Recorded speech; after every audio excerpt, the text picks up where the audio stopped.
Naomi has a relative in Bethlehem, a wealthy and respected man named Boaz, from the family of Elimelech. Ruth asks Naomi for permission to gather leftover grain, hoping to find kindness in someone's field. Naomi gently agrees, telling Ruth to go, trusting God to guide her steps. Ruth happens to enter the field of Boaz, though she does not yet know who he is. Boaz comes from Bethlehem, greeting his workers with peace and blessing in the name of the Lord. Boaz notices Ruth and asks his servant who this young woman is.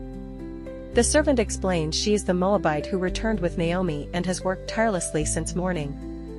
Boaz invites Ruth to stay in his field, promising protection and water from his workers. Ruth bows low, amazed that a foreigner like her is shown such kindness.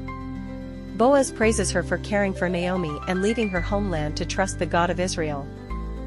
Boaz prays that the Lord will reward Ruth for seeking refuge under his wings. Ruth thanks Boaz for speaking comfort and hope to her heart.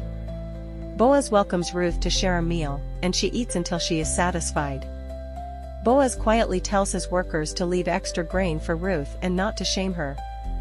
Ruth gleans until evening and gathers a large amount of barley. She brings the grain and leftover food back to Naomi, who is amazed. Ruth tells Naomi the man's name is Boaz, and Naomi's heart fills with hope.